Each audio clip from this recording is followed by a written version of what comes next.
Quantitative ടെക്നിക്കിലെ regression analysis എന്ന് പറയുന്ന ഒരു ചാപ്റ്റർ ആണ് ഇന്നത്തെ ക്ലാസ്സിലൂടെ നമ്മൾ ആരംഭിക്കുന്നത്. ക്വാണ്ടിറ്റേറ്റീവ് ടെക്നിക്കുമായി ബന്ധപ്പെട്ട് കുറെ ക്ലാസ്സുകൾ നേരത്തെ നമ്മൾ ഡിസ്കസ് ചെയ്തിട്ടുണ്ട്. അതിന്റെയൊക്കെ ലിങ്ക് ഞാൻ ഡിസ്ക്രിപ്ഷൻ ബോക്സിൽ കൊടുക്കുന്നുണ്ട്. ആ ക്ലാസ്സുകളൊക്കെ കാണുക. ക്വാണ്ടിറ്റേറ്റീവ് ടെക്നിക്കിലെ റിഗ്രഷൻ അനാലിസിസ് എന്ന് പറയുന്ന ചാപ്റ്ററുമായിട്ട് ബന്ധപ്പെട്ട് ഇൻട്രൊഡക്ഷനിൽ വരുന്ന കുറച്ച് തിയറീസ് ആണ് ഇന്നത്തെ ക്ലാസ്സിൽ നമ്മൾ ഡിസ്കസ് ചെയ്യുന്നത്. അപ്പൊ നമുക്ക് ക്ലാസ്സിലേക്ക് പോകാം. റിഗ്രഷൻ അനാലിസിസ് നമ്മൾ കഴിഞ്ഞ ക്ലാസ്സിൽ കോറിലേഷൻ എന്ന് പറയുന്ന ഒരു പാർട്ട് ഡിസ്കസ് ചെയ്തിരുന്നു. അതായത് നമ്മൾ രണ്ട് വേരിയബിൾ തമ്മിലുള്ള റിലേഷൻഷിപ്പിനെ കാണിക്കുന്നതാണ് എന്ത് കോറിലേഷൻ എന്ന് പറഞ്ഞത്. ഓക്കെ, ഇവിടെ റിഗ്രഷൻ അനാലിസിസ് എന്തിനാണ് യൂസ് ചെയ്യുന്നത്? It is used to predict the value of the dependent variable based on the change in independent variable. ഒരു ഇൻഡിപെൻഡന്റ് വേരിയബിളിൽ ഉണ്ടാകുന്ന ചേഞ്ചസ് കൊണ്ട് ഡിപ്പെൻഡന്റ് വേരിയബിളിന്റെ വാല്യൂ എന്തായിരിക്കും എന്നുള്ളത് കണ്ടെത്തുന്നതിനാണ് നമ്മൾ എന്ത് ചെയ്യുന്നത്? റിഗ്രഷൻ അനാലിസിസ് യൂസ് ചെയ്യുന്നത്. ഇപ്പോൾ എക്സ് വൈ എന്ന് പറയുന്ന രണ്ട് വേരിയബിൾ. ഓക്കെ, ഇപ്പൊ നമുക്ക് എന്ത് ചെയ്യാം? y എന്ന് പറയുന്നതിന്റെ വാല്യൂ അറിയാം. അപ്പൊ എക്സിന്റെ വാല്യൂ നമുക്ക് കണ്ടെത്തണം. അങ്ങനെയാണെങ്കിൽ നമ്മൾ റിഗ്രഷൻ അനാലിസിസ് ആണ് യൂസ് ചെയ്യുന്നത്. നേരെ ഓപ്പോസിറ്റും വരും. ഓക്കെ, അപ്പൊ ഇവിടെ റിഗ്രഷൻ അനാലിസിസ് എന്താണ്?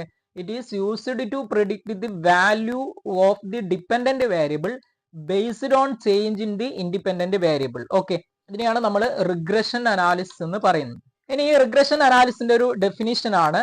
Regression analysis may be defined as A set of statistical process for estimating the relationship between a dependent variable and one or more independent variables.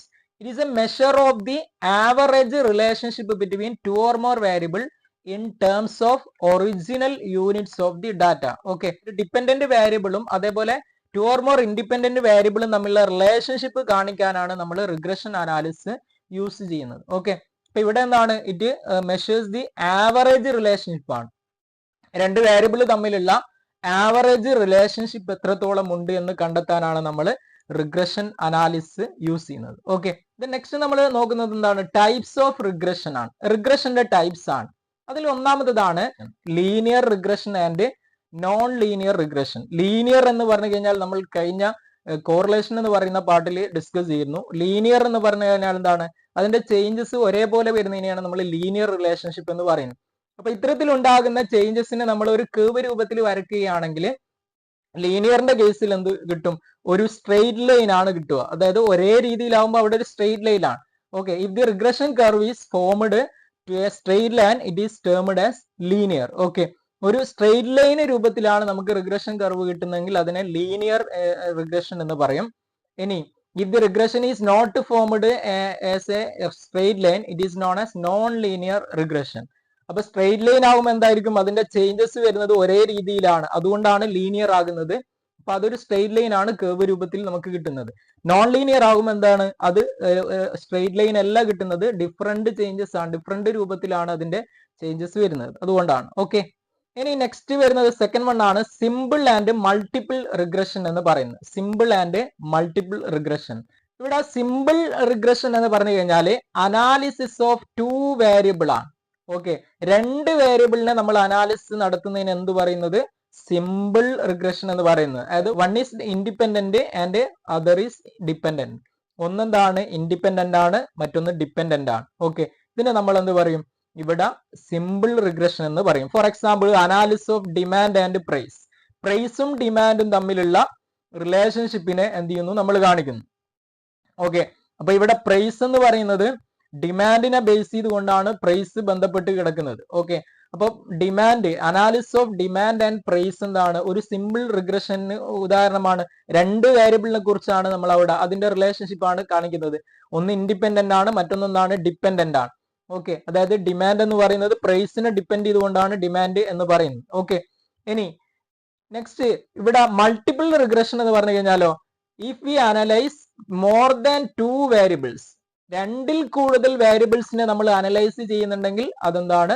Multiple regression ആണ്. Okay, അവിടെ one എന്തായിരിക്കും? Dependent ആയിരിക്കും, others എന്തായിരിക്കും? Independent ആയിരിക്കും. For example demand on the basis of price and income. നമ്മൾ demand പറയുന്നത്, demand എന്ന് പറയുന്നത് ഡിപ്പെൻഡന്റ് വേരിയബിൾ ആണ്. ഇവിടെ ഡിമാൻഡ് നമ്മൾ പറയുന്നത് പ്രൈസിനെ ബേസ് ചെയ്തുകൊണ്ടും ഇൻകത്തിനെ ബേസ് ചെയ്തുകൊണ്ടുമാണ്. അങ്ങനെയാണെങ്കിൽ അവിടെ എന്താണ്? മൾട്ടിപ്പിൾ റിഗ്രഷൻ ആണ്. Okay, multiple regression. അപ്പൊ മൾട്ടിപ്പിൾ റിഗ്രഷൻ എന്ന് പറഞ്ഞു കഴിഞ്ഞാൽ എന്താണ്? Two or more than to variable ആണ് അവിടെ വരുന്നത്.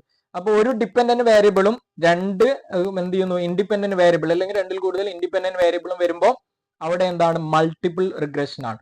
അപ്പൊ സിംഗിൾ റിഗ്രഷൻ എന്ന് പറഞ്ഞു കഴിഞ്ഞാൽ നമ്മൾ പറഞ്ഞത് അവിടെ രണ്ട് വേരിയബിളേ ഉള്ളൂ, ഒന്ന് ഡിപ്പെൻഡന്റും മറ്റൊന്നെന്താണ് ഇൻഡിപെൻഡന്റുമാണ്.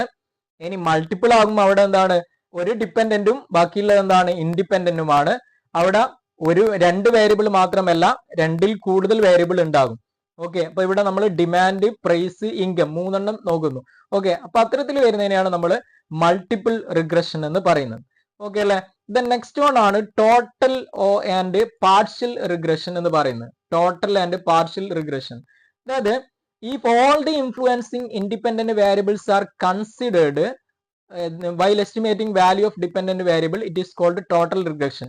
ഓക്കെ, എല്ലാത്തിനെയും നമ്മൾ കൺസിഡർ ചെയ്യുന്നുണ്ടെങ്കിൽ നമ്മൾ പറഞ്ഞ ഡിമാൻഡ്, പ്രൈസ്, ഇൻകം, അവിടെ നമ്മൾ പ്രൈസിനെയും ഇൻകത്തിനെയും രണ്ടിനെയും കൺസിഡർ ചെയ്യുന്നു ഡിമാൻഡ് എസ്റ്റിമേറ്റ് ചെയ്യാൻ. അപ്പൊ അവിടെ രണ്ടിനെയും കൺസിഡർ ചെയ്യുന്നു, എല്ലാം കൺസിഡർ ചെയ്യുമ്പോൾ അവിടെ എന്താണ് ടോട്ടൽ റിഗ്രഷൻ ആണ്. അതേ സ്ഥാനത്ത് നമ്മൾ ഇതിൽ പ്രൈസിനെ മാത്രമേ എന്ത് ചെയ്യുന്നുള്ളൂ കൺസിഡർ ചെയ്യുന്നുള്ളൂ, അതായത് പ്രൈസും അതേപോലെ ഡിമാൻഡും. ഇനി ഇൻകത്തിനെ കൺസിഡർ ചെയ്യുന്നില്ല. അതിനെയാണ് നമ്മൾ എന്ത് പറയുന്നത് പാർഷ്യൽ റിഗ്രഷൻ എന്ന് പറയുന്നത്. Influence of variable which are not relevant for given purpose are excluded. അതായത് നമുക്ക് ആവശ്യമില്ലാത്ത റിലവന്റ് അല്ലാത്ത കാര്യം നമ്മൾ എക്സ്ക്ലൂഡ് ചെയ്യുകയാണെങ്കിൽ അവിടെ എന്താണ് പാർഷ്യൽ ആണ്. അതായത് കുറെ എന്തുണ്ട് വേരിയബിൾ ഉണ്ട്, പക്ഷെ അതിൽ നമുക്ക് ആവശ്യമുള്ളത് മാത്രം നമ്മൾ എടുക്കുന്നു. അങ്ങനെ വരുമ്പോൾ എന്താണ് പാർഷ്യൽ ആണ്. എല്ലാം നമ്മൾ പഠിക്കുകയാണെങ്കിൽ, എല്ലാ വേരിയബിളിനെ കുറിച്ചും പഠിക്കുകയാണെങ്കിൽ എന്താണ് ടോട്ടൽ റിഗ്രഷൻ ആണ്. Okay, next we are discussing about differences between correlation, regression. കോറിലേഷനും റിഗ്രഷനും തമ്മിലുള്ള ഡിഫറൻസ് എന്താണെന്നുള്ളതാണ് നെക്സ്റ്റ് നമ്മൾ നോക്കുന്നത്. അതിൽ കോറിലേഷനും റിഗ്രഷനും, ഒന്നാമത്തെ നമ്മൾ പറയുന്ന കോറിലേഷൻ ആണ്. Correlation study the relationship between variables. രണ്ട് വേരിയബിൾ തമ്മിലുള്ള റിലേഷൻഷിപ്പിനെയാണ് കോറിലേഷൻ പഠിക്കുന്നത്.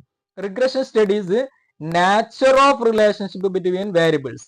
ഈ വേരിയബിൾസ് തമ്മിലുള്ള റിലേഷൻഷിപ്പിന്റെ നാച്ചർ എന്താണെന്നുള്ളതാണ് റിഗ്രഷനിൽ നമ്മൾ പഠിക്കുന്നത്. എന്നാൽ കോറിലേഷൻ എന്താണ് പഠിക്കുന്നത്? ഡിഗ്രി ഓഫ് റിലേഷൻഷിപ്പ് ആണ്. അവ രണ്ടും തമ്മിലുള്ള റിലേഷൻഷിപ്പ് എത്രയാണ് എന്നുള്ളത് ആ ഒരു ഡിഗ്രിയാണ് നമ്മൾ പഠിക്കുന്നത്. റിഗ്രഷനിൽ നമ്മൾ പഠിക്കുന്നത് അതിന്റെ നാച്ചർ എങ്ങനെയാണെന്നുള്ളതാണ്. ഓക്കെ, ഇതാണ് ഒന്നാമത്തെ ഡിഫറൻറ്റ് വരുന്നത്. നെക്സ്റ്റ് രണ്ടാമത്തതാണ് കോറിലേഷൻ കേസിൽ it is not used for prediction. നമ്മൾ പ്രിഡിക്ഷനും വേണ്ടിയിട്ട് എന്ത് ചെയ്യുന്നില്ല, കോറിലേഷൻ യൂസ് ചെയ്യുന്നില്ലാണ്, അതായത് ഭാവിയെ പ്രിഡിക്റ്റ് ചെയ്യാൻ വേണ്ടിയിട്ട്. എന്നാൽ regression used for prediction. Regression എന്ത് ചെയ്യുന്നുണ്ട്, പ്രിഡിക്ഷനും വേണ്ടിയിട്ട് നമ്മൾ യൂസ് ചെയ്യുന്നുണ്ട് എന്നുള്ളതാണ് മറ്റൊരു ഡിഫറൻറ്റ് വരുന്നത്. നെക്സ്റ്റ് വൺ ആണ് കോറിലേഷൻ പ്രിസീഡ്സ് റിഗ്രഷൻ. കോറിലേഷൻ എന്ന് പറയുന്നത് റിഗ്രഷന്റെ മുമ്പ് വരുന്നതാണ് കോറിലേഷൻ. ഇനി റിഗ്രഷൻ എന്ന് പറയുന്നത് സക്സീഡ്സ് എന്താണ് കോറിലേഷൻ. അത് റിഗ്രഷൻ വരുന്നത് കോറിലേഷൻ കഴിഞ്ഞിട്ടാണ്. കോറിലേഷൻ കാൽക്കുലേറ്റ് ചെയ്തിട്ടാണ് നമ്മൾ റിഗ്രഷൻ കാൽക്കുലേറ്റ് ചെയ്യുന്നത് എന്നുള്ളതാണ്. അതിനുശേഷം വരുന്നതാണ് റിഗ്രഷൻ. ഓക്കെ, നെക്സ്റ്റ് കോറിലേഷൻ എന്ന് പറയുന്നത് there is no question of dependent and independent variable. കോറിലേഷനിൽ നമ്മൾ ഡിപ്പെൻഡന്റ് എന്നോ അതേപോലെ ഇൻഡിപെൻഡന്റ് വേരിയബിൾ എന്ന് ഇങ്ങനെ എന്ത് ചെയ്യുന്നില്ല, പറയുന്നില്ല. റിലേഷൻഷിപ്പ് ബിറ്റ്വീൻ വേരിയബിൾ ആണ്. റിഗ്രഷനിൽ അവിടെ ഡിപ്പെൻഡന്റ് വേരിയബിൾ ഉണ്ടായിരിക്കണം. ഒരു ഡിപ്പെൻഡന്റ് വേരിയബിളും ബാക്കിയുള്ളത് എന്തായിരിക്കണം, ഇൻഡിപെൻഡന്റ് വേരിയബിൾ ആണ്. അപ്പോൾ ഒരു ഡിപ്പെൻഡന്റ് വേരിയബിളും മറ്റുള്ള ഇൻഡിപെൻഡന്റ് വേരിയബിളും ആയിരിക്കണം റിഗ്രഷന്റെ കേസിൽ. എന്നാൽ കോറിലേഷന്റെ കേസിൽ നമ്മൾ എന്ത് ചെയ്യുന്നില്ല, ഇവിടെ ഡിപ്പെൻഡന്റ് എന്നും ഇൻഡിപെൻഡന്റ് എന്നും ഇങ്ങനെ പറയുന്നില്ല എന്നുള്ളതാണ്. ഓക്കെ, ഇനി അടുത്തതാണ് correlation is used to determine degree of relationship. Correlation നമ്മൾ ഉപയോഗിക്കുന്നതിനാണ് റിലേഷൻഷിപ്പിന്റെ ഡിഗ്രിയാണ് സൂചിപ്പിക്കുന്നത്. ഇനി റിഗ്രഷൻ എന്ന് പറയുന്നത് used to study cause and effect relationship. ഒരു കാര്യകാരണ ബന്ധം, ഇപ്പൊ എക്സും വൈയും തമ്മിലുള്ള എന്താണ് റിലേഷൻഷിപ്പിന്റെ കോസ് ആൻഡ് എഫക്റ്റിനെയാണ് നമ്മൾ എന്ത് ചെയ്യുന്നത്, പഠിക്കുന്നത്. അപ്പൊ അവിടെ റിഗ്രഷൻ എന്നതിൽ കോസ് ആൻഡ് എഫക്റ്റ് ആണ് പഠിക്കുന്നത്, മറ്റേ ഡിഗ്രി ഓഫ് റിലേഷൻഷിപ്പ് ആണ് കോറിലേഷനിൽ പഠിക്കുന്നത് എന്നുള്ളതാണ്. Next we are discussing about uses of regression analysis. Regression അനാലിസിന്റെ യൂസസ് എന്തൊക്കെയാണെന്നുള്ളതാണ്. ജസ്റ്റ് പോയിന്റ് വൈസ് ആയി നിങ്ങൾ ഓർമ്മിക്കുക. It is used to predict future production. നമ്മുടെ ഒരു ഓർഗനൈസേഷനിൽ, ഇപ്പം ബിസിനസ് ഓർഗനൈസേഷൻ, മാനുഫാക്ചറിങ് ഓർഗനൈസേഷൻ ആണെങ്കിൽ ഭാവിയിൽ നമ്മുടെ പ്രൊഡക്ഷൻ എന്തായിരിക്കും എന്ത് ചെയ്യുന്നു നമുക്ക് പ്രിഡിക്റ്റ് ചെയ്യാൻ. അതിന് വേണ്ടിയിട്ട് നമ്മൾ റിഗ്രഷൻ ഉപയോഗിക്കും. ഇനി കൺസംഷൻ എത്രത്തോളം ഉണ്ടാകുമെന്ന്, അതേപോലെ ഭാവിയിൽ പ്രൈസ് എത്രത്തോളം ഉണ്ടാകും, ഇതൊക്കെ എന്ത് ചെയ്യാൻ പറ്റുന്നു നമുക്ക് പ്രിഡിക്റ്റ് ചെയ്യാൻ പറ്റും എന്നുള്ളതാണ്. ഭാവിയിലുള്ള പ്രൈസ് അതേപോലെ പ്രൊഡക്ഷൻ, കൺസംഷൻ ഒക്കെ പ്രിഡിക്റ്റ് ചെയ്യാൻ പറ്റുന്നു എന്നുള്ളതാണ്. ഇനി it is used in decision making. ഈ ഒരു റിഗ്രഷൻ അനാലിസിസ് എന്തിനും വേണ്ടി ഉപയോഗിക്കുന്നുണ്ട്, തീരുമാനങ്ങൾ എടുക്കാൻ, ഡിസിഷൻ മേക്കിങ്ങിനും വേണ്ടി നമ്മൾ അപ്ലൈ ചെയ്യുന്നുണ്ട്. അതേപോലെ ടൈം സീരീസ് അനാലിസിസ് നടത്താൻ വേണ്ടിയിട്ട്, അതേപോലെ ഫോർകാസ്റ്റിംഗ് നടത്താൻ വേണ്ടി, ഓക്കെ ഭാവിയിൽ എന്താകുമെന്ന് നമുക്ക് ഫോർകാസ്റ്റ് ചെയ്യാനും പ്രിഡിക്റ്റ് ചെയ്യാനും പറ്റുമെന്ന് നമ്മൾ പറഞ്ഞു. ഇപ്പോൾ ഒരു ടൈം സീരീസ്, അതായത് ടൈം ടു ടൈം ആയിട്ട് ഇങ്ങനെ സ്റ്റഡി നടത്താൻ നമുക്ക് സാധിക്കുന്നു. അതേപോലെ തന്നെ ടെസ്റ്റിംഗ് ഓഫ് ഫൈനൽ പ്രോഡക്റ്റിനെ ടെക്സ്റ്റ് ചെയ്യാൻ വേണ്ടി, അതേപോലെ വെതർ പ്രിഡിക്ഷൻ, കാലാവസ്ഥ പ്രിഡിക്റ്റ് ചെയ്യാൻ വേണ്ടിയൊക്കെ റിഗ്രഷൻ അനാലിസിസ് ഉപയോഗിക്കുന്നു എന്നുള്ളതാണ്. ഓക്കെ, ഇനി ഇതിന്റെ ലിമിറ്റേഷൻസ് ആണ് നമ്മൾ നോക്കുന്നത്. റിഗ്രഷൻ അനാലിസിന്റെ limitations, it involves lengthy procedures. നമ്മൾ റിഗ്രഷൻ അനാലിസിന്റെ പ്രോബ്ലം വർക്ക്ഔട്ട് ചെയ്യുമ്പോൾ നിങ്ങൾക്ക് മനസ്സിലാകും ഒരു ലെങ്തി പ്രൊസീജിയർ ആണ് ഇവിടെ വരുന്നത് എന്നുള്ള, കുറച്ച് ലെങ്ത് വരുന്ന പ്രൊസീജിയേഴ്സ് ആണ് ഈ ഒരു റിഗ്രഷൻ അനാലിസിൽ ചെയ്യുന്നത് എന്നുള്ളതാണ്. ഇനി second one, it cannot be applied in the case of qualitative phenomena. Qualitative ആയിട്ടുള്ള കാര്യങ്ങൾക്ക് നമുക്ക് എന്ത് ചെയ്യാൻ പറ്റൂല, റിഗ്രഷൻ അപ്ലൈ ചെയ്യാൻ പറ്റൂല. ക്വാണ്ടിറ്റേറ്റീവ്ലി മാത്രമേ നമുക്ക് റിഗ്രഷൻ ഉപയോഗിച്ചുകൊണ്ട് എക്സ്പ്രസ് ചെയ്യാൻ പറ്റും എന്നുള്ളതാണ്. Linear relationship exits in rare cases. Linear relationship എന്ന് പറയുന്നത് എന്താണ്, ഇവിടെ ചില കേസിൽ മാത്രമേ വരുന്നുള്ളൂ എന്നുള്ളതാണ്. ഇനി മറ്റൊന്ന്, the assumptions of cause and effective relationship between dependent and independent variables may not always hold good എന്നുള്ളതാണ്. അതായത് നമ്മൾ അസംഷൻ ആണ് നടത്തുന്നത്, കോസ് ആൻഡ് എഫക്റ്റ്, കാര്യകാരണ ബന്ധങ്ങളെ കുറിച്ച് പഠിക്കുമ്പോൾ അവിടെ ഒരു അസംഷൻസ് ആണ് നടത്തുന്നത്. അതെന്താണ്, എല്ലാ സമയത്തും ശരിയായിക്കൊള്ളണമെന്നില്ല എന്നുള്ളതാണ് മറ്റൊന്ന് വരുന്നത്. ഓക്കെ, ഇനി ഇതിൽ നമ്മൾ അറിയേണ്ട മറ്റൊരു ടേം ആണ് സ്റ്റാൻഡേർഡ് എറർ ഓഫ് എസ്റ്റിമേറ്റ് അല്ലെങ്കിൽ regression. Standard error of regression എന്ന് പറയുന്നത്, അതായത് സ്റ്റാൻഡേർഡ് എറർ എന്ന് പറഞ്ഞു കഴിഞ്ഞാൽ, സ്റ്റാൻഡേർഡ് എറർ ഓഫ് എസ്റ്റിമേറ്റ് എന്ന് പറഞ്ഞു കഴിഞ്ഞാൽ it is A measure of the accuracy of prediction ആണ്. നമ്മൾ പ്രിഡിക്റ്റ് ചെയ്ത് കഴിഞ്ഞാൽ അതിന്റെ ആക്യുറസി എത്രത്തോളം ഉണ്ട് എന്ന് അളക്കുന്നതിനെയാണ് നമ്മൾ എന്ത് പറയുന്നത്, സ്റ്റാൻഡേർഡ് എറർ എന്ന് പറയുന്നത്. അതായത് നമ്മൾ റിഗ്രഷനിൽ ചെയ്യുന്ന എന്താണ്, പ്രഡിക്ഷൻ ആണ്. അപ്പൊ ഈ പ്രഡിക്ഷൻ നടത്തി കഴിഞ്ഞാൽ അത് എത്രത്തോളം ആക്യുറേറ്റ് ആണെന്ന് മെഷർ ചെയ്യാൻ വേണ്ടിയിട്ടാണ് നമ്മൾ സ്റ്റാൻഡേർഡ് എറർ ഓഫ് എസ്റ്റിമേറ്റ് ഉപയോഗിക്കുന്നത്. ഓക്കെ, അല്ലെങ്കിൽ സ്റ്റാൻഡേർഡ് എറർ ഓഫ് റിഗ്രഷൻ ഉപയോഗിക്കുന്നത്. ഓക്കെ, ഇത്രയും കാര്യങ്ങളാണ് റിഗ്രഷൻ എന്ന് പറയുന്ന ചാപ്റ്ററിൽ ഇൻട്രൊഡക്ഷൻ ആയിട്ട് നിങ്ങൾ മനസ്സിലാക്കേണ്ടത്.